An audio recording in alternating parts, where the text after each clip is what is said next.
Hello. ലൂക്കോസിന്റെ പുസ്തകം 18-ാം അധ്യായത്തിന്റെ 7-ാം വാക്യം ഒന്ന് വായിക്കാൻ സാറാ മിസ്റ്ററെ.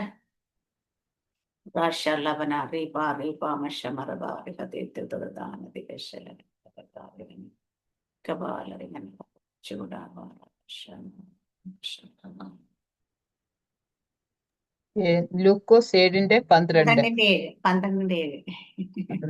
നിങ്ങളുടെ തലയിലെ മുടി പോലെ എല്ലാം എണ്ണിയിരിക്കുന്നു. നിങ്ങളുടെ ഓക്കെ വായിച്ചോ വായിച്ചോ. നിങ്ങളുടെ തലയിലെ മുടി പോലും എല്ലാം എണ്ണിയിരിക്കുന്നു. ആകയാൽ ഭയപ്പെടേണ്ട. ഏറിയ കുരുകിലിനേക്കാളും നിങ്ങൾ വിശേഷതയുള്ളവർ. മനുഷ്യരുടെ മുമ്പിൽ മതി സിസ്റ്റർ, മതി. ഹല്ലേലൂയ. നമ്മളെപ്പോഴും പറയുന്ന വാക്കാ അല്ലേ, നമ്മുടെ തലയിലെ മുടി പോലും ദൈവം എണ്ണിയിരിക്കുന്നു, അതുകൊണ്ട് ഒന്നിനെ കുറിച്ച് ഭയപ്പെടണ്ടെന്ന്. ഹല്ലേലൂയ. അപ്പൊ ഞാൻ വീണ്ടും ഒരു ചോദ്യം ദൈവസന്നിധിയിൽ നിന്ന് കിട്ടിയതുകൊണ്ട് ചോദിക്കുക. തലയിലെ മുടി പോലെ എണ്ണിയിരിക്കുന്ന ദൈവം നമ്മുടെ ജീവിതത്തിന് എല്ലാം എണ്ണുന്നില്ലേ? തീർച്ചയായും. ഹല്ലേലൂയ. അപ്പൊ നമുക്ക് ഇന്ന് ഹല്ലേലൂയ നമ്മുടെ തലയിലെ മുടി പോലെ എണ്ണിയിരിക്കുന്ന ദൈവം എന്ന് പറഞ്ഞ് നമ്മളെ വചനം പറഞ്ഞ് ആശ്വസിക്കുമ്പോൾ, ഹല്ലേലൂയ, ഇത് ആശ്വസിക്കാനുള്ള ദൈവത്തിന്റെ വചനം മാത്രമല്ല, ഇത് നമുക്ക് ബോധം വരുത്തുന്ന വചനം കൂടെ. കാരണം വെച്ചാൽ ദൈവം നമ്മളെ നമ്മളെപ്പോഴും ഉള്ളങ്ങൾ ഉള്ളതുപോലെ അറിയുന്ന ദൈവമേ എന്ന് പറയും. കാരണം നമ്മളെക്കുറിച്ച് സകലതും അറിയുന്ന ദൈവമാണ്. പക്ഷെ നമ്മുടെ ദൈവത്തെക്കുറിച്ച് ഒരു വാക്യമുണ്ട്, എവിടെ അവൻ മുഖപക്ഷം കൂടാതെ ന്യായം വിധിക്കുന്ന ദൈവമാണെന്നും കൂടെ ഉണ്ട്. അപ്പൊ നമ്മൾ ചെയ്യുന്ന കാര്യങ്ങൾക്ക് മുഖപക്ഷമില്ലാതെ ദൈവത്തിന്റെ സന്നിധിയിൽ നിൽക്കുമ്പോൾ അപ്പോൾ ഒരു ന്യായവിധി നമുക്ക് ഉണ്ട് എന്ന് മനസ്സിലാക്കിയിട്ട് വേണം നമ്മൾ ജീവിക്കാൻ.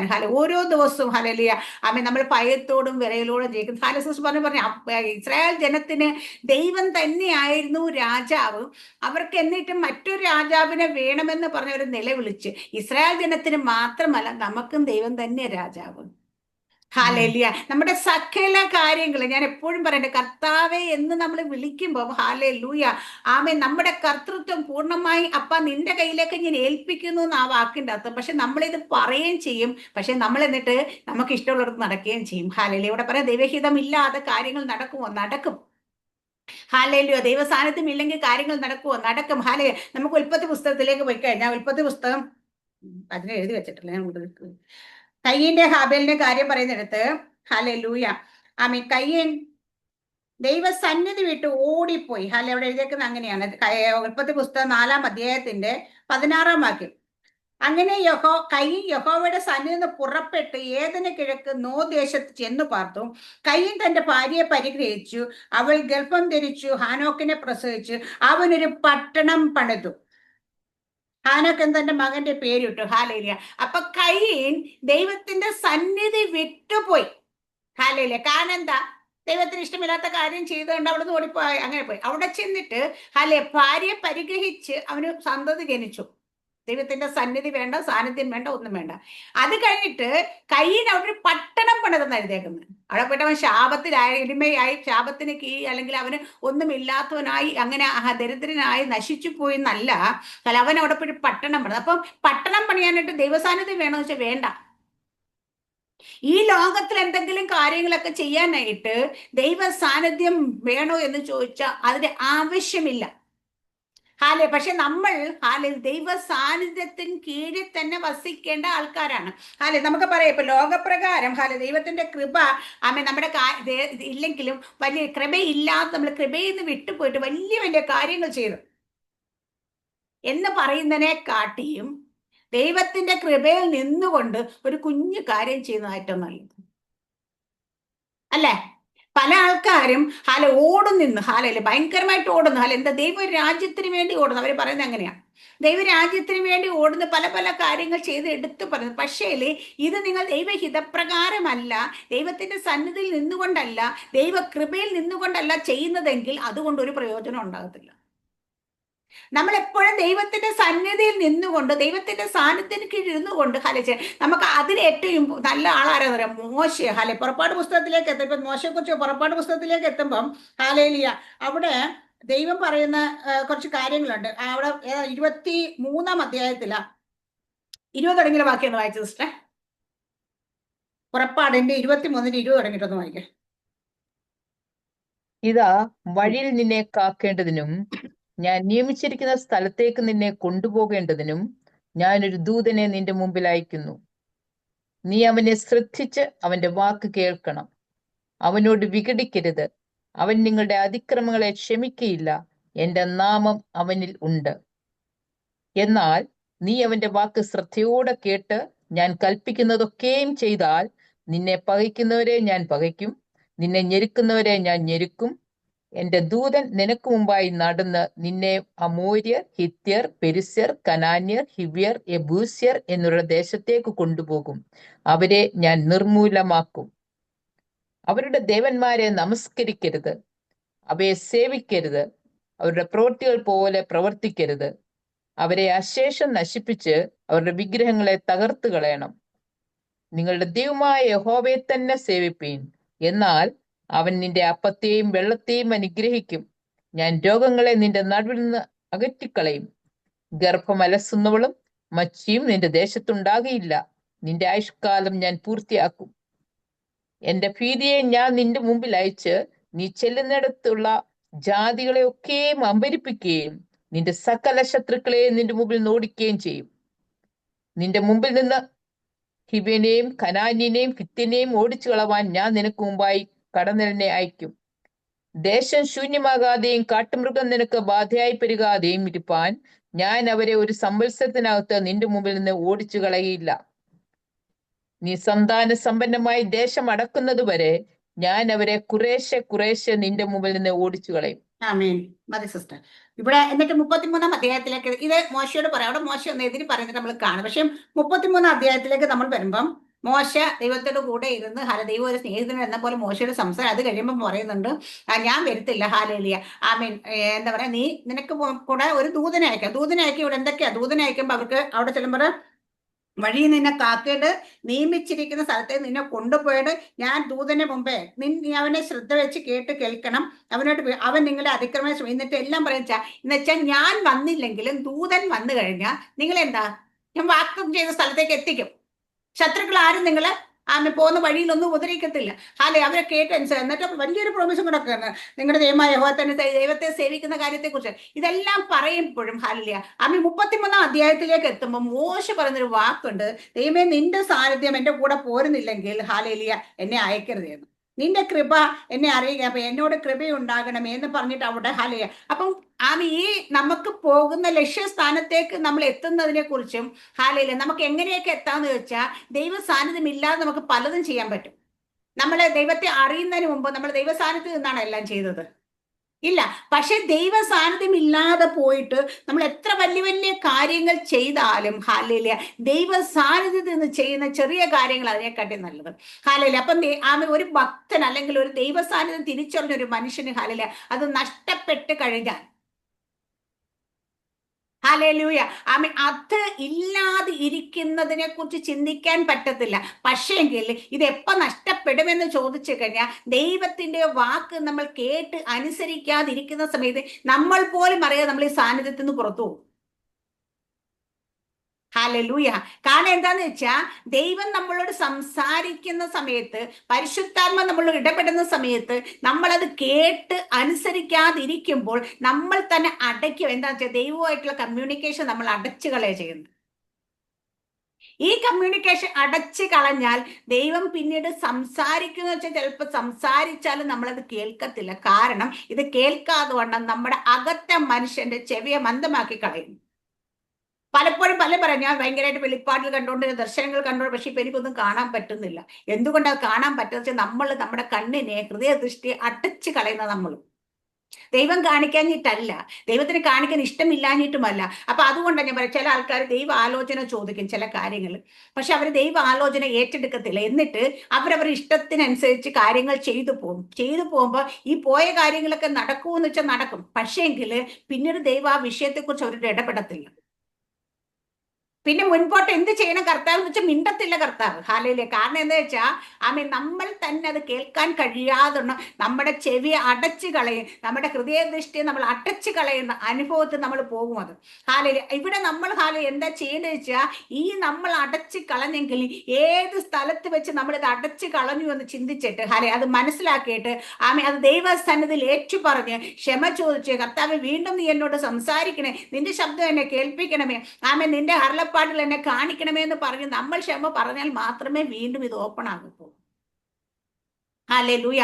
അപ്പൊ നമ്മൾ പലപ്പോഴും ഹല്ലേലൂയ നമ്മുടെ ജീവിത സാഹചര്യങ്ങളിലൂടെ പോകുന്ന സമയത്ത് ദൈവ ശബ്ദത്തെ ഇഗ്നോർ ചെയ്ത് പോകുന്ന അവസ്ഥകൾ നമുക്കുണ്ട്. ഹല്ലേലൂയ. അവിടെയാണ് ദൈവം ഇന്ന് നമ്മളോട് ഇന്നലെ എന്നോട് ചോദ്യമാണ് ഹല്ലേലൂയ, ഈ തലയിലെ മുടി ഈ തലയിലെ മുടി പോലും ദൈവം എണ്ണിയിരിക്കുന്നു എന്ന് എഴുതിയിരിക്കുന്നെങ്കിൽ നമ്മുടെ ജീവിതത്തിന്റെ കുഞ്ഞു കുഞ്ഞു കാര്യങ്ങൾ പോലും ദൈവം എണ്ണുന്നു എന്നുള്ള അർത്ഥമാണ്. ഹല്ലേലൂയ. നമ്മുടെ ഹൃദയങ്ങളെ ഹാലേലിയ നമ്മൾ അന്ന് ദൈവം കർത്താവ് നമ്മളോട് ചോദിച്ചു കണക്ക് യഹോവയുടെ രാജാക്കന്മാരുടെ ഹൃദയം യഹോവയുടെ നീർത്തോട് കണക്കെ ഇരിക്കുന്നത്. പെട്ടെന്ന് ശബ്ദം, അപ്പൊ നിന്റെ ഹൃദയം എവിടെ ഇരിക്കുന്നത്? ഹല്ലേലൂയ. നമ്മുടെ ഹൃദയം ദൈവത്തിന്റെ കയ്യിലേ ഇരിക്കുന്നത്. അത് നമ്മളുടെ കർത്താവ് ദൈവത്തിന്റെ വചനത്തിൽ പറഞ്ഞ് തൂക്കി നോക്കുമ്പോൾ നമ്മൾ കുറവുള്ളവരായി കാണരുത് എന്ന് എഴുതിയിരിക്കുന്നു. പക്ഷെ നമ്മളുടെ ഓരോ ദിവസം ഹൃദയം തൂക്കുമ്പോൾ ഞാൻ കുറവില്ലാത്തത് പറയാൻ ആർക്ക് കഴിയുന്നുണ്ട്? പറയാൻ പറ്റുമോ? നമുക്ക് ഒരുപാട് കുറവുകളുണ്ട്. എന്റെ ജീവിതത്തിൽ എനിക്ക് ഒരുപാട് കുറവുള്ള ഒരു വ്യക്തിയാണ്. ഹാലയില്ല, ഞാനാണെങ്കിൽ ഫീലിങ്സിന്റെ ആളാണ്. ഹാലയില്ല, കാരണം സെന്റിമെന്റ്സിന്റെ ആളാണ്. ആരെങ്കിലും എന്തെങ്കിലും പറഞ്ഞാൽ തന്നെ പിന്നെ കുറേ നേരത്തേക്ക് എടുക്കും അത് ഹൃദയത്തിൽ നിന്ന് വിട്ടുപോകാൻ വേണ്ടിയിട്ട്.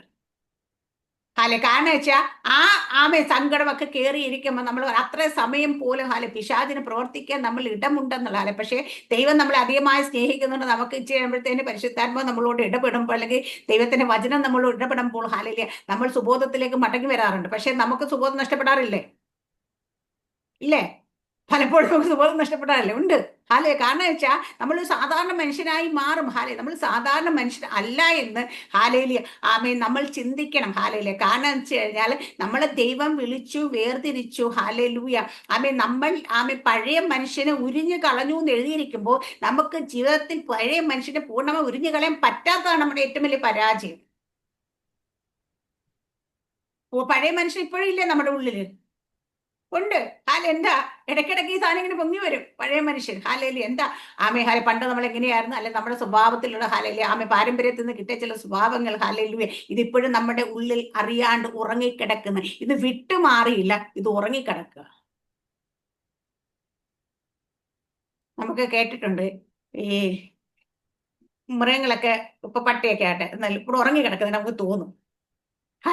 പക്ഷേല് ഒരനക്കം കേട്ടാല്, ഒരാള് വന്നാല്, ഒരു ഒരു പൂച്ച വന്നാൽ, എന്തെങ്കിലും വന്നു കഴിഞ്ഞാൽ നമ്മളെയൊക്കെ പട്ടി ഒന്നും ഉറങ്ങുമല്ല. നമ്മളിപ്പോ ഒരു വീട്ടിലേക്ക് കയറി ചെല്ലാൻ പട്ടി ഉറങ്ങുമല്ല, മിണ്ടാതെ ചെല്ലാം. പക്ഷേ നമ്മുടെ അനക്കം വളരെ വളരെ മൈന്യൂട്ടായുള്ള അനക്കം പോലും അതിന്റെ ചെവിയിലേക്ക് എത്തും, ശബ്ദങ്ങൾ എത്തും. ഹല്ലേലൂയ. അത് എത്തുമ്പോ ഇത് ചാടി എഴുന്നേക്കും. ഹല്ലേലൂയ. ഇതുപോലെയാ നമ്മുടെ ഉള്ളിലും നമ്മുടെ പഴയ മനുഷ്യൻ ഇന്ന് ഉറങ്ങിക്കിടക്കുക. പക്ഷെ അവനെ ഉണർത്തുന്ന ചില ശബ്ദങ്ങൾ കേൾക്കുമ്പോൾ ഇവനറിയാണ്ട് ഉണർന്ന് എഴുന്നേക്കും. ഹല്ലേലൂയ. പക്ഷേ ഇവിടെ എന്താ നമ്മുടെ ജീവിതത്തിൽ ഹല്ലേലൂയ നമ്മൾ അതുകൊണ്ടാണ് ഞാൻ പറഞ്ഞത് എപ്പോഴും ദൈവത്തിന്റെ സാന്നിധ്യത്തിന്റെ ഇപ്പൊ ഈ ദിവസങ്ങളിൽ ഞാൻ എന്നെ തന്നെ പ്രാക്ടീസ് ചെയ്യുന്ന കാര്യം, അല്ലെങ്കിൽ ദൈവം എന്നോട് പറയുന്ന കാര്യം, നമ്മൾ പ്രാർത്ഥിക്കുന്നവരെല്ലാവരും മണിക്കൂറിലെടുത്ത് പ്രാർത്ഥിക്കുന്നവരുണ്ട് ഇതിനകത്ത്. ഹല്ലേലൂയ. ചില മിനിറ്റുകൾ പ്രാർത്ഥിക്കുന്നവരുണ്ട്, ചിലപ്പം അല്പസമയം മാത്രം പ്രാർത്ഥിക്കും. പക്ഷെ ഈ പ്രാർത്ഥിക്കുന്ന സമയത്തിന്റെ ഹല്ലേലൂയ ദീർഘത എത്രയെന്ന്, അല്ലെങ്കിൽ എത്ര സമയം നിങ്ങൾ പ്രാർത്ഥിക്കുന്നു എന്നല്ല നോക്കേണ്ട. ഈ ദിവസങ്ങളിൽ നിങ്ങൾ എത്ര സമയം ദൈവത്തിന്റെ സാന്നിധ്യത്തിൽ നിന്ന് പ്രാർത്ഥിക്കും. കാരണം നമ്മൾ ദൈവത്തിന്റെ ആത്മാവുമായി കണക്ട് ആയി പ്രാർത്ഥിക്കുന്നു. ഇത് നമ്മുടെ ജീവിതത്തിൽ കുറവായിരിക്കും. കാരണം വെച്ചാൽ നമ്മൾ അന്യഭാഷയൊക്കെ പറയും, പക്ഷെ അന്യഭാഷ പറയുമ്പോഴെല്ലാം നമ്മൾ സാന്നിധ്യത്തിൽ ഇരുന്ന പറയുന്നത് പറയാൻ പറ്റത്തില്ല. ഹല്ലേലൂയ. കാരണം നമ്മൾ സാന്നിധ്യത്തിൽ ഇരുന്നാ പറയുന്നെങ്കിൽ ഈ പറയുന്ന ഭാഷ വെറുതെ പറയുക മാത്രമല്ല, ഇതിന്റെ പ്രവൃത്തി കൊണ്ട് നമ്മൾ കണ്ടുകൊണ്ട് പറയും. എന്താണ് നമ്മുടെ മുമ്പിൽ സംഭവിക്കുന്നതെന്ന്, ആത്മമണ്ഡലത്തിൽ എന്താ സംഭവിക്കുന്നത് കണ്ടുകൊണ്ട്, നമ്മൾ പറയുന്നത് കണ്ടുകൊണ്ട് യുദ്ധം ചെയ്യുന്നു. നമ്മൾ കണ്ണ് പൊട്ടരാണെങ്കിൽ നമ്മൾ എങ്ങനെയായിരിക്കും യുദ്ധം ചെയ്യുന്നത്? എവിടെങ്കിലും പോയി വെട്ടട്ടെ എന്ന് പറഞ്ഞ് വാളെടുത്ത് നമ്മൾ വീശിക്കൊണ്ടേയിരിക്കല്ല. കാരണം നമുക്ക് ലക്ഷ്യബോധമില്ല. ഹാലയില്ല, മുമ്പിലൊന്നും കാണാൻ പറ്റുന്നില്ല. ഹാലെ നമ്മൾ കണ്ണടച്ചു പിടിച്ചല്ലേ, കണ്ണ് കാണാത്തവർ യുദ്ധം ചെയ്യുന്നത് ഹാലയിൽ, അല്ലെങ്കിൽ ഒരു ശത്രുവിനെ തോൽപ്പിക്കുന്ന കണ്ടിട്ടുണ്ടോ? കാരണം അവർ തലകും വിലങ്ങിട്ടടിക്കും, എവിടെങ്കിലുമൊക്കെ കൊള്ളുമല്ലോ എന്ന് വിചാരിച്ചിട്ടും. നമ്മുടെ നാട്ടിൽ പറയും പൊട്ടക്കണന്റെ മാവേലിയെന്ന് പറയും ഹാലയില്. കാരണം വെച്ച് കഴിഞ്ഞാല് കൊണ്ടില്ലേ. പക്ഷേല് കാഴ്ചയുള്ളവൻ അങ്ങനെയല്ല ചെയ്യുന്നത്. കാഴ്ചയുള്ളവൻ കൃത്യമായി നോക്കും, ശത്രു എവിടെയാ നിൽക്കുന്നത് നോക്കും, എന്നിട്ട് അവിടെ നോക്കിയിട്ട് ഹാലയില് ചിലപ്പോൾ അവനറിയുന്ന ഒരു കല്ല് പോലും പാഴായി പോകത്തില്ല ഹാലയെ. കാരണം വെച്ചാൽ അവൻ കണ്ടുകൊണ്ടാ ചെയ്യുന്നത്. അപ്പൊ ഇതാണ് സാന്നിധ്യത്തിൽ ഇരുന്ന് പ്രാർത്ഥിക്കുന്നവരും സാന്നിധ്യമില്ലാതെ പ്രാർത്ഥിക്കുന്നവരും തമ്മിലുള്ള വ്യത്യാസം. ഹാലയിലെ. അപ്പൊ സാന്നിധ്യത്തിന് കീഴിൽ നിന്ന് പ്രാർത്ഥിക്കാനായിട്ട് നമ്മൾ സമയം കണ്ടെത്തണം. അതിനുവേണ്ടി നമ്മളെ പ്രാക്ടീസ് ചെയ്യുന്നു, മനഃപൂർവ്വമായിട്ട് ഇന്റൻഷനലി തന്നെ ഹാലയില നമ്മളത് പ്രാക്ടീസ് ചെയ്യാൻ പഠിക്കണം. ദൈവത്തിന്റെ ആത്മാവിന് ആരോടും വിരോധമില്ല, ആരോടും മുഖപക്ഷമില്ല. ദൈവം മുഖപക്ഷം കൂടാതെ ന്യായം വിധിക്കുമെന്ന് പറഞ്ഞ പോലെ ദൈവത്തിന് ആരോടും മുഖപക്ഷമില്ല. ഞാനിപ്പോ വിളിച്ചാലും, സാറാമ്മ സിസ്റ്റർ വിളിച്ചാലും, റീനാൻറ്റി വിളിച്ചാലും, ജോലി ആൻറ്റി വിളിച്ചാലും, ആര് വിളിച്ചാലും കർത്താവെ നിന്റെ സാന്നിധ്യം എനിക്ക് വേണം. ഞാൻ ഈ സാന്നിധ്യത്തിൽ ഇരുന്ന്, പക്ഷെ ഈ സന്നിധിയിൽ ഇരിക്കുമ്പോൾ ഈ സാന്നിധ്യത്തിന് കീഴിൽ നമ്മൾ ഇരിക്കുമ്പോൾ നമ്മുടെ ഹൃദയം ഓരോ ദിവസവും ദൈവത്തിന്റെ സാന്നിധ്യത്തിൽ ഇരുന്ന മോശയുടെ ത്വക്ക് പ്രകാശിച്ചു അല്ലേ? കാരണം മോശം. പക്ഷെ നമ്മൾ ദൈവത്തിന്റെ സാന്നിധ്യത്തിൽ ത്വക്കല്ല പ്രകാശിക്കുന്നത്, നമ്മുടെ ഹൃദയം പ്രകാശിക്കാൻ തുടങ്ങും, ഹൃദയദൃഷ്ടി പ്രകാശിക്കാൻ തുടങ്ങും. ഈ ഹൃദയദൃഷ്ടി പ്രകാശിക്കുമ്പോഴാണ് നമുക്ക് പൗലോസ് അപ്പോസ്തലൻ എഫെസ്യരിലെ 1-ാം അധ്യായത്തിൽ പറഞ്ഞ പോലെ വിളിയാൾ ആശയിനെ തിരിച്ചറിയും, മനസ്സ് പുതുക്കും, രൂപാന്തരപ്പെടും, ഇതെല്ലാം സംഭവിക്കും. പക്ഷെ സാന്നിധ്യം നഷ്ടപ്പെട്ട നമ്മൾ ചെയ്യുന്ന പാപത്തെ കുറിച്ച് പോലും നമുക്ക് ബോധം വരുത്തില്ല. അതിന് ഏറ്റവും നല്ല എക്സാമ്പിള് ദാവീദ്. എപ്പോഴും ദൈവത്തോട് ആലോചന ചോദിച്ചു, ദൈവത്തിന്റെ സാന്നിധ്യം മുറുകെ പിടിച്ച് ദൈവത്തിന്റെ ചോദിക്കാതെ ഒരു വാക്ക് പോലും ചെയ്യാത്ത ദാവീദ് ഉരിയാവിന്റെ ഭാര്യയെ കണ്ട് മോഹിച്ച് അവരെ സ്വന്തമാക്കി കഴിഞ്ഞപ്പോൾ ദാവീദിന് ഒരിക്കൽ പോലും ഒരു കുറ്റബോധം ഉള്ളിലേക്ക് വരുന്നില്ല, ചെയ്ത് തെറ്റാണെന്ന് ബോധം വരുന്നില്ല. കാരണം എന്താ വെച്ചാൽ ദാവീദ് ദൈവ സാന്നിധ്യം വിട്ടുമാറിപ്പോയി, പരിശുദ്ധാത്മ മാറി നിന്നു. പരിശുദ്ധാത്മ കൂടെയില്ലെങ്കിൽ നമുക്ക് ആ സാന്നിധ്യം തിരിച്ചറിയാൻ കഴിയുന്നില്ലെങ്കിൽ, പരിശുദ്ധാത്മ സംസാരിക്കും നമുക്ക് അറിയാൻ പറ്റത്തില്ല. നമ്മൾ ചെയ്യുന്നതെല്ലാം ശരിയാന്ന് വിചാരിക്കും. മനസ്സിലാകുന്നുണ്ടോ? കാരണം വെച്ചാൽ നമുക്ക് കൂടെ ഇരുന്ന് ബുദ്ധി വെച്ച് ആലോചന നമ്മളെ നടത്തുന്ന ദൈവത്തിന്റെ ആത്മാവ് നമ്മൾ ആ സാന്നിധ്യം വിട്ടുമാറിയ, നമ്മളതിനെ അടച്ചു കളഞ്ഞ, പിന്നെ ദൈവാത്മാവ് നമ്മളോട് സംസാരിക്കാൻ നമ്മൾ വിചാരിക്കുന്നതായിട്ട് അയ്യോ നമ്മൾ പോകുന്ന വഴിയൊക്കെ ശരിയാ, ദൈവം നോ പറയുന്നില്ലല്ലോ, ദൈവാത്മാ നോ പറയുന്നില്ലല്ലോ. ഇതാണ് പലരെയും പാപത്തിലേക്ക് കൊണ്ടുപോകുന്ന കാര്യം. അവര് ചെറിയ പാപം ചെയ്യുമ്പോൾ ദൈവത്തിന്റെ ആത്മാവിനെ അനുസരിക്കാതാകുമ്പോൾ ദൈവാത്മാവ് സംസാരിക്കുന്നത് നമുക്ക് സംസാരിക്കാനിട്ടുമല്ല, നമുക്ക് കേൾക്കാൻ കഴിയത്തില്ല. കാരണം നമ്മൾ അടച്ചു കളഞ്ഞ വഴിയെ, ആ കേൾക്കുന്ന ശബ്ദത്തെ നമ്മൾ അടച്ചു കളഞ്ഞപ്പോൾ സംസാരം നമ്മൾ കേൾക്കത്തില്ല. കേൾക്കാതിരിക്കാൻ നമ്മുടെ വിചാരം എന്താ? ഇപ്പൊ പരിശുദ്ധാത്മൊന്നും പറയുന്നില്ലല്ലോ. മറ്റേത് പറയാം, കുഞ്ഞാ നീ അത് ചെയ്യല്ലേ, നീ അങ്ങോട്ട് പോയല്ലേ, ഈ ചെയ്ത് ശരിയല്ല, ഇത് തെറ്റാണ് എന്നൊക്കെ നമ്മളോട് സംസാരിച്ചിട്ടുണ്ടെന്നാൽ ദൈവം ഒന്നും പറയുന്നില്ല. അപ്പൊ നമ്മൾ ചെയ്യുന്നത് ശരിയാണെന്ന് വിചാരിച്ച് ഈ വഴിയെ തന്നെ നമ്മൾ നടക്കാൻ തുടങ്ങും. എവിടെ വെച്ച് നിനക്ക് ബോധം വരുന്നു അവിടെ വെച്ച് ദൈവത്തിന്റെ ആത്മാവ് വീണ്ടും നിങ്ങളെ. പക്ഷെ ദാവീദിന് ബോധം വന്നില്ല. അതുകൊണ്ട് ദൈവം എന്താന്നറിയാ, ദാവീദിനെ അധികം സ്നേഹിച്ചുകൊണ്ട് വിട്ടു നാഥാൻ പ്രവാചകന്.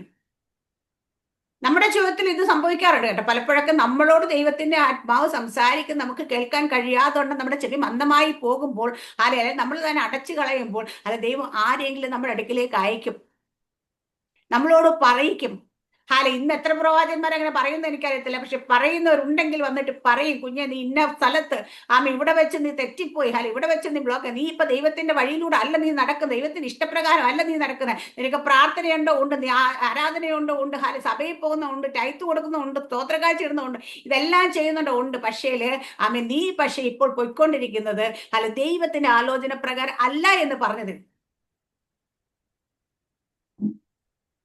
ദൈവ സാന്നിധ്യമില്ലാതെ എല്ലാം ചെയ്യാൻ പറ്റും, നമുക്ക് എല്ലാം ചെയ്യാൻ പറ്റും. ഹാലേലിയ. പക്ഷേല് സാന്നിധ്യത്തിലൂടെ ചെയ്യുന്നത് സാന്നിധ്യമില്ലാതെ ചെയ്യുന്നത് രണ്ടും രണ്ടാ. അവിടെ ശൗലിനെ തെരഞ്ഞെടുത്ത ഭാഗം തന്നെ എടുത്താൽ നമുക്കറിയാം. ശൗലിനെ ദൈവം തള്ളിക്കളഞ്ഞ ശൗൽ എന്തൊക്കെ ചെയ്തു കൂട്ടിയത്. ശൗലിന് ഒരിക്കലും തോന്നിയിട്ടുണ്ടോ ശൗല് ചെയ്യുന്ന കാര്യം തെറ്റാന്ന് തോന്നിയിട്ടുണ്ടോ? ഇല്ല. ശൗല് വിചാരിക്കുന്ന ശൗല് റൈറ്റ് ആണെന്ന് പറഞ്ഞ ശൗല് പോയത്. പക്ഷെ അവസാനം എന്തായി? സ്വന്തം വാള് വെച്ച് കുത്തി തന്നെ മരിക്കേണ്ടി വന്നു, അല്ലെങ്കിൽ സ്വന്തം അതിന്റെ മേതെ വീണ് മരിക്കുക. കാരണം എന്താന്ന് വെച്ച് കഴിഞ്ഞാല് ഹാലെ പോയ വഴി, ഹാലെ സ്വയം തെരഞ്ഞെടുത്ത വഴി, ഹാലെ അത് ദൈവഹിതമല്ല എന്ന് തിരിച്ചറിയാനുള്ള ബോധം പോലും ശൗലിനുണ്ടായിരുന്നില്ല. ആ സമയത്താണ് നമ്മൾ പരിശുദ്ധാത്മാവ് നമ്മളിൽ നിന്ന് വിട്ടുമാറിക്കഴിഞ്ഞാൽ, ദൈവത്തിന്റെ ആത്മാവ് നമ്മൾ വിട്ടുമാറി പോകുന്നില്ല. സ്ഥിരമായ ആത്മാവ് നമുക്ക് തന്നാലും ക്വസ്റ്റ്യൻ ചെയ്യല് അല്ലെ, അതല്ല ദൈവത്തിന്റെ ശബ്ദം നമ്മൾ കേൾക്കാൻ കഴിയാതെ വണ്ണം അവൻ മാറി നിന്ന് കഴിഞ്ഞാൽ, അല്ലെങ്കിൽ നമ്മൾക്ക് ചിലപ്പോൾ അത് അനുഭവിക്കാൻ കഴിയാത്ത അവസ്ഥ വന്നാൽ, നമ്മൾ പോകുന്ന വഴി ശരിയാണെന്ന് നമ്മൾ വിചാരിക്കരുത്. ഹാല ഇടയ്ക്കിരുന്ന് ചോദിക്കണം, കർത്താവേ ഞാൻ പോകുന്ന വഴി ശരിയാണ്, ഞാൻ തിരഞ്ഞെടുത്ത വഴി ശരിയാണ്. ഹാല ഞാൻ കഴിഞ്ഞ ദിവസമൊക്കെ ഇങ്ങനെ മനസ്സ് വിചാരിച്ചത്, ഹാല നമ്മൾ ഒത്തിരി കാര്യങ്ങൾ ദൈവത്തിന് വേണ്ടി ചെയ്യുമ്പോഴാണ് ഭയങ്കര സംഭവം. അപ്പൊ ദൈവം എന്നോട് അല്ല, നീ ദൈവരാജ്യത്തിന് ഒന്നും ചെയ്തില്ലെങ്കിലും കുഴപ്പമില്ല, അല്പം മതി, എന്നാലും കുഴപ്പമില്ല. പക്ഷെ നീ ചെയ്യുന്ന കാര്യങ്ങൾ ദൈവത്തിന്റെ സാന്നിധ്യത്തിൽ, ദൈവത്തിന്റെ കൃപയിൽ നിന്ന് ചെയ്യണം, ലോകപരമായിട്ട് ചെയ്യരുത്. ഹല്ലേലൂയ. ആമേൻ. നമുക്ക് എന്റെ മനസ്സിൽ കുറെ ഇങ്ങനെ കാര്യങ്ങളൊക്കെ ഇങ്ങനെ ആലോചിച്ച് കൂട്ടിയൊക്കെ വെച്ചപ്പോഴാ ദൈവത്തിന്റെ ആത്മ എന്നോട് ഇടപെട്ടത്. നീ ലോകപരമായിട്ട് ഹാലിൽ ഒരു കാര്യം, കുറെ കാര്യങ്ങൾ ചെയ്യുന്നതിനെക്കാട്ടി എന്റെ ഹിതപ്രകാരം, എന്റെ ഇഷ്ടപ്രകാരം ഒരു ചെറിയ കാര്യം അത് എന്തെങ്ങനെ ചെയ്യണം, നീ എന്റെ കൃപയിൽ നിന്നുകൊണ്ട് ചെയ്യണം. ദൈവകൃപയുടെ പുറത്തു പോയിട്ട് ഞാൻ വലിയ ചർച്ച പണിതെന്നോ, വലിയ കാര്യങ്ങൾ, ഒരുപാട് കാര്യങ്ങൾ ചെയ്തെന്നോ പറഞ്ഞിട്ട് ദൈവത്തിന് അത് ഇഷ്ടമല്ല. നമ്മൾ ഓരോ ദിവസവും നമ്മളെ ശോധന ചെയ്യേണ്ടുന്നത്, കർത്താവേ ഞാൻ നിന്റെ കൃപയിലാണോ ഇപ്പോഴും, നിന്റെ കൃപയ്ക്കുള്ളിലാണോ ഞാൻ ഇപ്പോഴും. ഹല്ലേലൂയ. നമുക്ക് അറിയാം എന്താ പാപം ചെയ്ത സമയത്ത് ആദമിനെ ഹവ്വിനെ ഏതും തൊട്ടത്ത് പുറത്താക്കിയപ്പോൾ അവർക്ക് എന്താ നഷ്ടപ്പെട്ടെന്ന് ചോദിച്ചാൽ ദൈവ സാന്നിധ്യം നഷ്ടപ്പെട്ട്, അതൊരു ദൈവത്തിന്റെ ഗ്ലോറിയിലായിരുന്നു മഹത്വം നഷ്ടപ്പെട്ടത്. ഹാലേലിയ. മഹത്വം നഷ്ടപ്പെട്ടിട്ട് ഈ ഭൂമി മൊത്തം എനിക്ക് തരാമെന്ന് പറഞ്ഞാലും അതുകൊണ്ട് എന്തെങ്കിലും പ്രയോജനം ഉണ്ടോ നമുക്ക്? ഇല്ല. ഹല്ലേലൂയ. ദൈവമേ നിന്റെ മഹത്വം യേശു കർത്താവിനോട് പിശാച് വന്നിട്ട് നീ എന്നെ വീണെന്ന് നമസ്കരിച്ചാൽ മതി, ഈ കാണുന്ന എല്ലാം ഇപ്പൊ എന്റെ കയ്യിൽ ഞാൻ നിനക്ക് തരാമെന്ന് പറഞ്ഞു. കിട്ടിയിട്ട് വല്ല പ്രയോജനം ഉണ്ടോ? ഇല്ല. ഹല്ലേലൂയ. നമുക്ക് ഒന്നുമില്ലെങ്കിലും ഹല്ലേലൂയ, അല്പമേ ഉള്ളൂ എങ്കിലും ഹല്ലേലൂയ, അത് ദൈവകൃപയിലാണ് ലഭിക്കുന്നതെങ്കിൽ അത് മതി. ഇപ്പൊ നമുക്ക് കൃപാവരങ്ങൾ വലിയ ഒന്നുമില്ല, ആകെപ്പാട് വചനം പറയാൻ അറിയാം, അല്ലെങ്കിൽ നമുക്ക് ഹാലലി അല്ലെങ്കിൽ ദർശനം കാണാം, അല്ലെങ്കിൽ എന്തെങ്കിലും ഒരു കാര്യം ഉള്ളൂ എന്ന് ഇരുന്നോട്ടെ.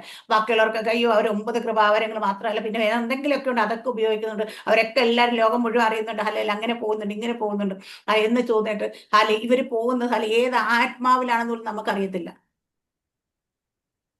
മനസ്സിലായി? ഇത് കണ്ടിട്ട് നമ്മൾ വന്നിട്ട് സങ്കടപ്പെട്ടിട്ട് വല്ല കാര്യമുണ്ട്? ഇല്ല. കാരണം കർത്താവ് തരുന്നത് ഒരു കൃപയാണെങ്കിൽ ആ കൃപയിൽ ഞാൻ 100% സത്യസന്ധമായിട്ട് ദൈവത്തിന്റെ വിശുദ്ധിക്കനുസരിച്ച് ദൈവത്തിന്റെ നീതിക്കനുസരിച്ച് നിൽക്കുമെന്നുണ്ടെങ്കിൽ അത് മതിയെന്ന് ദൈവം പറയും. കഴിഞ്ഞ ദിവസം വിജയപാസ് പ്രസംഗിച്ചെന്ന് പറഞ്ഞ് ചില ആൾക്കാരൊക്കെ കുറിച്ച് ദൈവം ഒത്തിരി വാഗ്ദത്തങ്ങളൊക്കെ പറഞ്ഞ്, അല്ലെങ്കിൽ കുറെ പ്രവചനങ്ങളെ കേട്ടവരൊക്കെ പെട്ടെന്ന് ഈ ഭൂമിയിൽ നിന്ന് മാറ്റപ്പെടുമ്പോൾ ചോദിക്കുന്ന അയ്യോ കർത്താവ് ഇതെന്ത് പറ്റി, അവരെ കുറിച്ച് ഇത്രയൊക്കെ ആലോചന കേട്ട ആൾക്കാർ പിന്നെ അവരെ ഇങ്ങനെ എപ്പോഴത്തെ മരിക്കാൻ ഇടയാന്ന് ചോദിച്ചപ്പോൾ ദൈവം പറയും ഇവിടെ നിർത്തിയിട്ട് ഹാലയില്ല, നിത്യം നഷ്ടപ്പെടുത്തുന്നതിനെക്കാട്ടി നല്ലയില്ല ആ വാക്തത്വം നഷ്ടപ്പെടുത്തിയിട്ട് ഞാനും കൊണ്ടുപോകുന്നത് ചോദിക്കും. ഹാലയില്ല. എന്റെ മനസ്സിൽ പലപ്പോഴും ചോദിച്ചിട്ട് ചോദ്യം ചെയ്ത് കേട്ടോ ഹാലയില്ല. കാരണം എനിക്കറിയാവുന്ന പലരും ഉണ്ട് അങ്ങനെ വാക്തത്വം കേട്ടിട്ട് ഭൂമിയിൽ നിന്ന് മാറ്റപ്പെട്ടത്. പക്ഷെ ദൈവം നോക്കുന്നത് ഇവിടെ നിന്ന് ഒത്തിരി കാര്യങ്ങൾ ചെയ്യുന്നതിനല്ല, നിത്യം നഷ്ടപ്പെടാതെ ഞാൻ അവിടെ എത്തിക്കാന്ന് വെച്ചാൽ നേരത്തെ അങ്ങ് കൊണ്ടുപോകും. ഹല്ലേലൂയ. അപ്പൊ ദൈവത്തിന് ഒരൊറ്റ കാര്യം നമ്മളെ കൊണ്ടുള്ളു. കുഞ്ഞാ നീ ഇവിടെ കിടന്ന് ഒത്തിരി കാര്യങ്ങളും ചെയ്തില്ലേലും കുഴപ്പമില്ല, നീ ഒത്തിരി ആൾക്കാരെ നേടിയില്ലേലും കുഴപ്പമില്ല, ഒത്തിരി സ്ഥലങ്ങൾ രാജ്യങ്ങൾ സഞ്ചരിച്ചില്ലേലും കുഴപ്പമില്ല, പക്ഷെ നീ ചെയ്യുന്ന കാര്യങ്ങൾ എന്ത് ചെയ്യുമ്പോഴും എന്റെ കൃപയ്ക്കുള്ളിൽ നിന്നുകൊണ്ട് ചെയ്യണം. എന്റെ കൃപ വിട്ട് നീ മാറി ഒരു കാര്യം ചെയ്യരുത്. അതാണ് ദൈവത്തിന് മുഖവശം ഇല്ല. എല്ലാ കാര്യങ്ങളും അതുപോലെ തന്നെ കേട്ടോ. നമ്മളെ ന്യായം വിധിക്കുന്ന കാര്യം ദൈവം മുഖവശം ഒന്നും കാണിക്കത്ത. നീ കുറച്ച് കൂടുതൽ കാര്യങ്ങൾ ദൈവരാജ്യത്തിൽ ചെയ്തല്ലേ, നീ ഒരുപാട് ആൾക്കാരെ നേടിയല്ലേ, എന്നാൽ നിനക്ക് എനിക്ക് ഡിസ്കൗണ്ട് തരാമെന്ന് പറഞ്ഞാൽ അങ്ങനെ ഡിസ്കൗണ്ട് ഒന്നും കിട്ടത്തില്ല. ഒരാത്മാവിനെ പോലും നേടാത്തൊരു വ്യക്തിയാണെങ്കിലും അവൻ വിശുദ്ധിയിലും വേർപാടും ദൈവത്തിന്റെ കൃപയിലും ദൈവത്തിന്റെ സാന്നിധ്യത്തിലും അവൻ ജീവിക്കുന്നെങ്കിൽ ദൈവത്തിന് ഏറ്റവും ഇഷ്ടം അതാണ്. നമ്മളതൊക്കെ നഷ്ടപ്പെടുത്തിയിട്ട് പോയി കള്ളത്തരവും പറഞ്ഞ് കപടതയും കളഞ്ഞ് ഹാലേലിയ എന്തെങ്കിലുമൊക്കെ കാര്യങ്ങൾ ചെയ്തു കൂട്ടിയിട്ട് ഹാലേലിയ നമ്മൾ അല്ലെങ്കിൽ നമ്മൾ എന്തെങ്കിലുമൊക്കെ ചെയ്ത് കുറെ പണം സമ്പാദിച്ചു ഹാലേലിയ നമ്മൾ പറയത്തില്ല കള്ള് കച്ചവടക്കാരനാണെങ്കിലും ഹാലേലിയ മറ്റു വാണിഭം ചെയ്യുന്നവർക്കാണെങ്കിലും ഒക്കെ എന്തെങ്കിലും ആരാണെങ്കിലും വേണ്ടില്ല ദൈവരാജ്യത്ത് കുറെ പൈസ വരുമ്പോൾ അതെടുത്തിട്ട് നമ്മൾ വല്ലതൊക്കെ ചെയ്തിട്ട് ഹാലേലിയ ദൈവമേ ഞാൻ ഇന്നതൊക്കെ ചെയ്തു എന്ന് കാണിക്കുന്നതിനെക്കാട്ടി ദൈവത്തിന് ഇഷ്ടം നീ ഒന്നും ചെയ്തില്ലും കുഴപ്പമില്ല, ഇതൊന്നും നിന്റെ കയ്യിലേക്ക് മേടിക്കാതെ ഹാലേലൂയ നമ്മുടെ കയ്യിലേക്ക് വരുന്ന സമ്പത്ത് ഹാലേലൂയ. ഞാൻ എപ്പോഴും പറയും അത് ദൈവ എങ്ങനെ ഉണ്ടായി എന്നുകൂടി നമ്മൾ ആലോചിക്കണം. രക്തം മറ്റുള്ളവരെ കൊന്നും കൊലവിളിച്ചും കട്ടും മോഷ്ടിച്ചും ജനത്തിന് മദ്യവും മയക്കുമരുന്നും വിറ്റുമൊക്കെ ഉണ്ടാക്കുന്ന സമ്പാദിക്കുന്ന നമ്മുടെ കരത്തിലേക്ക് വരുമ്പോൾ അത് വേണ്ട എന്ന് പറയാനുള്ള മനസ്സുകൂടെ നമ്മൾ കാണിക്കണം. ഹാലേലൂയ. കാരണം അപ്പൊ നമ്മളല്ലല്ലോ അത് അവരല്ല തന്നത്, നമുക്ക് ഇതുമായിട്ടൊരു ബന്ധമില്ലല്ലോ എന്ന് പറയും. പക്ഷെ അല്ലേ സാറാമസിനെ പറയാറില്ല ആൾക്കാര്, ഞാൻ എന്തിനാ അറിയുന്നത്, എനിക്ക് എന്റെ കയ്യിലേക്ക് തന്നേയില്ലേ, ഞാനിത് ഉപയോഗിച്ചപ്പോൾ നോ. ഹാലേലൂയ. നീ അത് അറിയണം, നിനക്ക് തരുന്ന വ്യക്തി ഇതെങ്ങനെ സമ്പാദിച്ചു എന്നൂടെ അറിയണം. ഹാലേലൂയ. അല്ലാത്ത കാര്യങ്ങൾ ചിലപ്പം വേണ്ടാന്ന് പറയാൻ തന്നെ പഠിക്കണം. ഹാലേലൂയ. ദൈവത്തിന്റെ പ്രമാണത്തിന് എതിരായി ഉണ്ടാക്കുന്നത് ഒന്നും ദൈവം ചെയ്യരുത് എന്ന് പറഞ്ഞ കാര്യങ്ങൾ ചെയ്തിട്ട് സമ്പാദിക്കുന്ന ഒന്നും നമുക്ക് വേണ്ട, നമുക്കുള്ളതല്ല. അത് പറയാനായിട്ട് ഗട്സ് കാണിക്കണം. ഹാലേലൂയ. അതാ പറഞ്ഞത്, നമ്മൾ വലിയ എമൗണ്ട് ഒക്കെ കാണുമ്പോൾ കണ്ണ് മഞ്ഞളിച്ച് പോകരുത്. അവിടെ പറയണം നോ, ഇതെനിക്ക് വേണ്ട. ഹാലേലൂയ. കാരണം ഇത് ദൈവഹിതപ്രകാരം നേടിയത് അല്ലാത്തത് കൊണ്ട് എനിക്ക് വേണ്ട. നമുക്ക് ജാതികളായ പലരും ഹാലേലൂയ നമ്മളെ സഹായിക്കാൻ വരാറുണ്ട് പലപ്പോഴൊക്കെ. ഹാലേലിയ. പക്ഷെ ചിലരോട് നമ്മൾ നോ പറയും. എന്താന്ന് വെച്ച് കഴിഞ്ഞാൽ ആ പൈസ നമുക്ക് വേണ്ട. കാരണം വെച്ച് കഴിഞ്ഞാൽ ഹാലേലിയ അവരുടെ ഹാലേലിയ അത് വാങ്ങാനായിട്ട് ചിലപ്പോൾ ജാതികളുടെ സമ്പത്ത് നമ്മുടെ ഇടയ്ക്ക് വരുമെന്നൊക്കെ തരും. പക്ഷെ എല്ലാവരുടെയും സമ്പത്ത് നമ്മൾ കൈനീട്ട് മേടിക്കാൻ ദൈവം പറഞ്ഞിട്ടില്ല കേട്ടോ. ഹാലേലിയ. അപ്പൊ ഇവിടെയൊക്കെ നമ്മൾ പലയിടത്തും നോ പറയാനായിട്ട് കാണിക്കുക. എന്താ വെച്ചാൽ ദൈവത്തിന് ഇഷ്ടം എന്താണോ അത് മതി, അതാണ് എന്റെ ഇഷ്ടം. ഹാലേലിയ. ദൈവത്തിന് ഇഷ്ടം ഹാലേലിയ എന്താ, നമ്മുടെ ഹൃദയത്തിലെ എല്ലാ നല്ല ആഗ്രഹങ്ങളും തരുന്നത് അല്ലെ. എനിക്കൊരു നല്ല ആഗ്രഹം എന്റെ ഹൃദയത്തിലുണ്ടെങ്കിൽ ദൈവം അതിന് വഴി തുറക്കും, ദൈവം അതിന് തരും. നമ്മൾ പലപ്പോഴും ദൈവത്തെ കുറച്ച് കാണുന്നുണ്ട്. പ്രശ്നമാണ് കുറച്ച് കാണുക. കാരണം വെച്ചാൽ നമ്മുടെ ദൈവത്തിനെ നമ്മൾ ലിമിറ്റ് ചെയ്യും. നമ്മൾ വിശ്വാസമൊക്കെ പറയും, പക്ഷേ ഈ വിശ്വാസത്തെ കുറിച്ച് യൂദാ പറഞ്ഞ അതിവിശുദ്ധ വിശ്വാസം എന്നാ പറഞ്ഞേക്കുന്നത്. ഹാലേലിയ. നമ്മുടെ വിശ്വാസം ഹാലേലിയ അതിവിശുദ്ധമാകുന്ന എപ്പോഴാണെന്നറിയോ, നമ്മുടെ ദൈവത്തെ ഹാലേലിയ നമ്മൾ അതുപോലെ കാണുമ്പോഴാണ്. എന്നാൽ കഴിയാത്ത വല്ല കാര്യം ഉണ്ടോ എന്ന് ചോദിച്ചവന് കഴിയാത്ത എന്തെങ്കിലും കാര്യം ഉണ്ടോ? ഒരു കാര്യമില്ല. പക്ഷേ നമ്മൾ പലപ്പോഴും ഇതങ്ങ് മറന്നുപോകും. എനിക്കിപ്പോ ദൈവത്തെക്കാട്ടി ചില സമയത്ത് വിശ്വാസം സാറാമ്മ സിസ്റ്റർ എന്താ പറയാ, സിസ്റ്ററെ ഞാനൊരു കാര്യം ചെയ്തേക്കാന്ന് പറഞ്ഞാൽ നമ്മള് സാറാമ്മ സിസ്റ്റർ പറഞ്ഞല്ലോ അത് ചെയ്തോളും.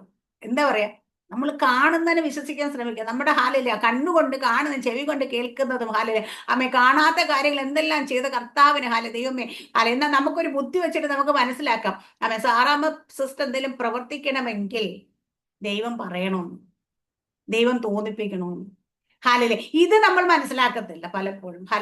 കാരണം മനുഷ്യൻ എപ്പോഴും മാനുഷ്യ ബുദ്ധി ഇങ്ങനെ മുന്നിൽ നിന്ന് ഭരിക്കുന്നുണ്ട്. നമ്മുടെയൊക്കെ പ്രശ്നം നമ്മുടെ മാനുഷിക ബുദ്ധിയല്ല, നമ്മളെ ദൈവത്തിന്റെ ബുദ്ധി. ദൈവത്തിന്റെ സമാധാനം. കർത്താവ് യേശുക്രിസ്തു പോയി പറഞ്ഞു, എന്റെ സമാധാനം ഞാൻ നിങ്ങൾക്ക് തന്നേച്ചു പോകുന്നു, ലോകം തരുന്നത് പോലെ അല്ല എന്ന് പറഞ്ഞു. അപ്പൊ ലോകത്തിനൊരു സമാധാനമുണ്ട്, നമുക്കൊരു സമാധാനമുണ്ട്. ലോകത്തിന്റെ സമാധാനം, ദൈവത്തിന്റെ സമാധാനമുണ്ട്. ലോകത്തിന്റെ സമാധാനം എങ്ങനെയാ? എല്ലാ കാര്യങ്ങളും അനുകൂലമാകുമ്പോൾ, എല്ലാ കാര്യങ്ങളും സുഭിക്ഷമാകുമ്പോൾ, എല്ലാ കാര്യങ്ങളും നമ്മുടെ നമ്മുടെ കൺട്രോളിലാകുമ്പോൾ നമുക്കൊരു സമാധാനം. പക്ഷെ ദൈവത്തിന്റെ സമാധാനം എന്താ പറഞ്ഞാൽ, നിന്റെ മുമ്പിൽ ഒന്നുമില്ലെങ്കിലും നാളെ കുറിച്ച് നീ എന്താ, നാളെ എങ്ങനെ എന്ന് പോലും അറിയാത്തപ്പോഴും പത്മോസിന്റെ ഏകാന്തതയെ കൊണ്ട് ഇട്ടാലും അവിടെ നിനക്ക് സ്വസ്ഥമായിട്ടും സമാധാനമായിട്ട് ഇരിക്കാൻ കഴിയുമെങ്കിൽ ആ സമാധാനം നമ്മുടെ ബുദ്ധിയെ കവിയുന്ന ദൈവ സമാധാനം. നമ്മുടെ ബുദ്ധിക്ക് ചിന്തിക്കുന്ന അനുസരിച്ചല്ല ദൈവത്തിന്റെ സമാധാനം വർക്ക് ചെയ്യുന്നത്, ബുദ്ധിയെ കവിയുന്നൊരു കാര്യം വരണം. എന്താ ദൈവത്തിന് അസാധ്യമായിട്ടൊന്നുമില്ല. എന്റെ ദൈവം എന്റെ കരം പിടിച്ചിട്ടുണ്ട്, എന്റെ ദൈവം എന്നെ പാതി വഴി ഉപേക്ഷിക്കത്തില്ല, എന്റെ ദൈവം എന്നെ മറ്റുള്ളവർ നിന്നയാക്കത്തില്ല. ഇത് നമ്മുടെ ഉള്ളിലേക്ക് വരണം.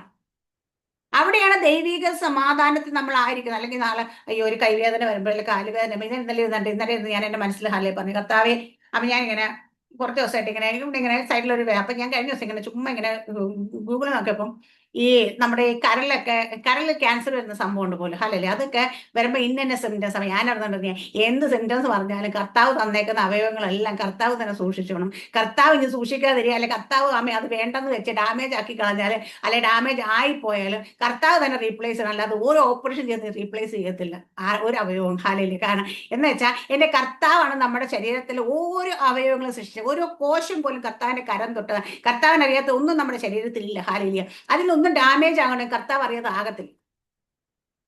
ആമേ, കർത്താവ് അറിയാതെ ആകത്തില്ലെങ്കിൽ ആ ഡാമേജ് നമ്മൾ എത്ര റീപ്ലേസ് ചെയ്യാൻ ശ്രമിച്ചാലോ ഹാലേലിയ, ഈ വൈദ്യശാസ്ത്രം എത്രയൊക്കെ ആമേ എത്രയൊക്കെ വലിയ ഉന്നതിയിൽ എത്തിയെന്ന് പറഞ്ഞാലും ഞാൻ പറയും എന്റെ കർത്താവ് ഹാലേലിയ അത് ചെയ്ത് തന്നില്ലെങ്കിൽ അത് ആകത്തില്ല. അതുകൊണ്ട് ഞാൻ എന്റെ ശരീരത്തിൽ ഞാൻ ഇന്നലെ കാര്യം പറഞ്ഞു, കർത്താവ് ഞാൻ എന്റെ ശരീരത്തിൽ എന്തൊക്കെ എന്ന് പറഞ്ഞാലും നാളെ എന്തൊക്കെ വരുമെന്ന് എനിക്ക് അറിയത്തില്ല ഹാലേലിയ, പക്ഷേ വരുത്തില്ല എന്ന് എനിക്ക് ഉറപ്പൊന്നുമില്ല. കാരണം രോഗം ഹാലേലിയ ആരെയും തൊടാം ഹാലേലിയ. ദൈവം ചിലപ്പം നമ്മളുടെ ജീവിതത്തിൽ ഹാലേലിയ പരിശോധനകൾക്കായിട്ടാണെങ്കിൽ തരാം, പക്ഷെ തന്നാലും ദൈവം തന്നെ അത് റീപ്ലേസ് ചെയ്യണം.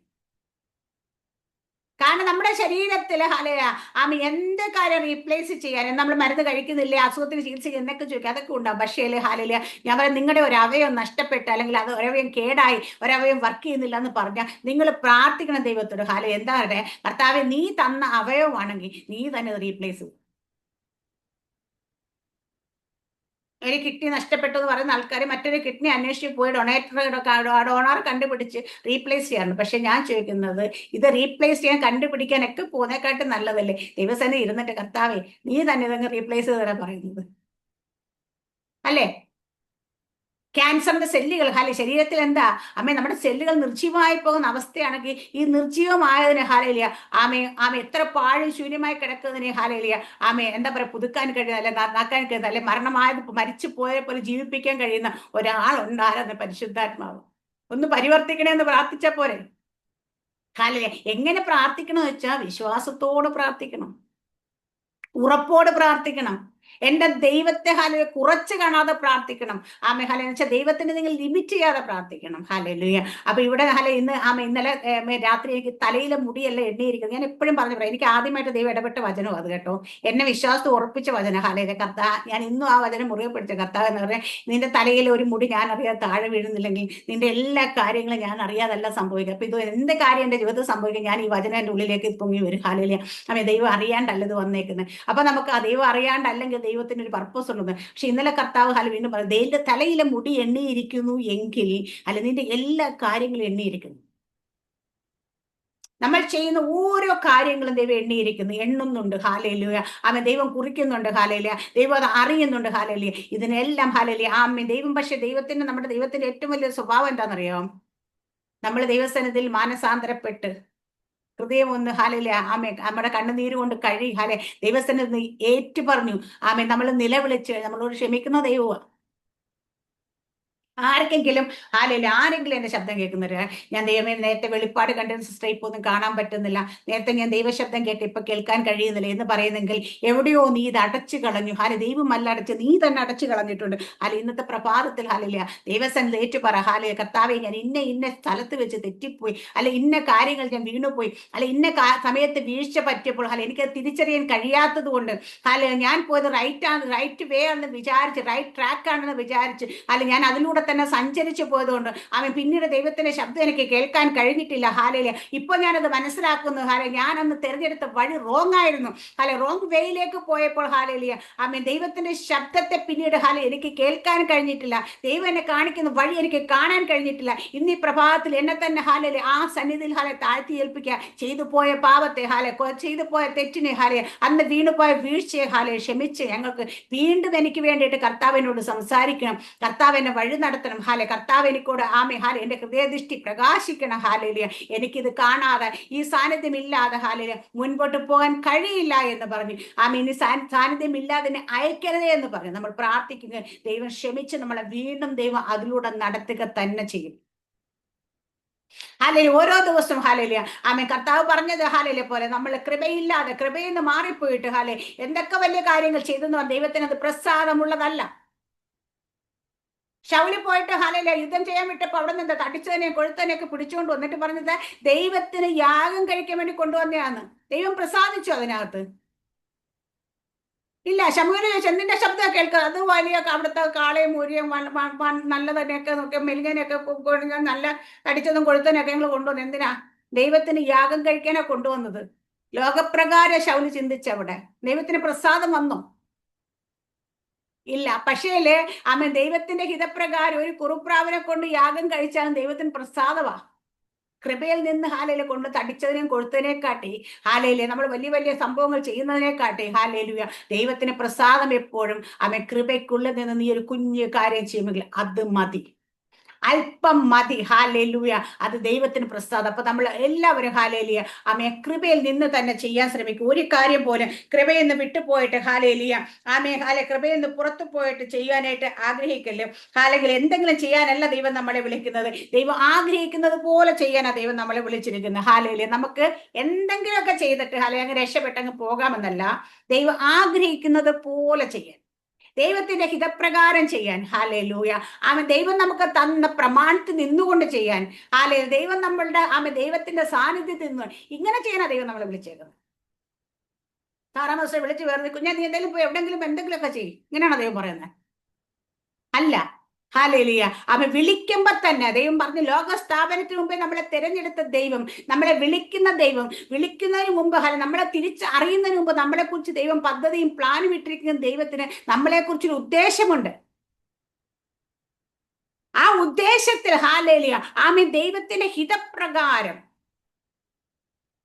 ദൈവത്തിന്റെ ഹിതപ്രകാരം ഒരു കാര്യം ചെയ്യുമ്പോൾ, എന്തിനാ യാഗങ്ങൾക്കൊക്കെ അന്ന് പണ്ട് ഒത്തിരി റൂൾസ് വെച്ചിട്ടുണ്ടായിരുന്നു അല്ലെ?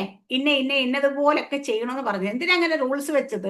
അതാണ് ദൈവത്തിന്റെ ഹിതപ്രകാരം, അല്ല ദൈവത്തിന്റെ വഴി. അതുപോലെ ചെയ്യണം. നമ്മളെ വിളിച്ച് വേർതിരിക്കുമ്പോൾ ഹാലേലിയ ദൈവം യേശു കർത്താവ് 2 ശിഷ്യന്മാരെ വിധം വേർതിരിച്ച് ഓരോ സ്ഥലത്ത് വിടുമ്പോൾ അവർക്ക് സ്ട്രിക്റ്റ് ആയിട്ട് ഇൻസ്ട്രക്ഷൻസ് കൊടുത്തിരുന്നു. നിങ്ങൾ 2 പേര് പോകുമ്പോൾ ഇന്നതുപോലെ ചെയ്യണം, പൊക്കണം എടുക്കല്, അങ്ങനെ 2 കൂടുതൽ വസ്ത്രം എടുക്കല്, അതെടുക്കല്, എവിടെയെങ്കിലും ചെന്നാൽ നിങ്ങൾ അവർ കൈക്കൊള്ളുന്നെങ്കിൽ മാത്രം അവിടെ കയറി താമസിക്കാവുള്ളൂ, അവരുടെ കയ്യിൽ നിന്ന് എന്തെങ്കിലും കൈക്കൊള്ളാവുള്ളൂ, ഇതൊക്കെ പറഞ്ഞല്ലേ? അല്ല, ചെല്ലുന്നിടത്തൊക്കെ ആര് വിളിച്ചാലും കയറി താമസിച്ചേക്കണം, ആര് വിളിച്ച തരുന്ന എല്ലാം കൈനീട്ടി വാങ്ങിച്ചേക്കണം, ഇങ്ങനെയൊക്കെയാണ് കർത്താവ് പറഞ്ഞത്. അല്ല. ഹാലേലിയ.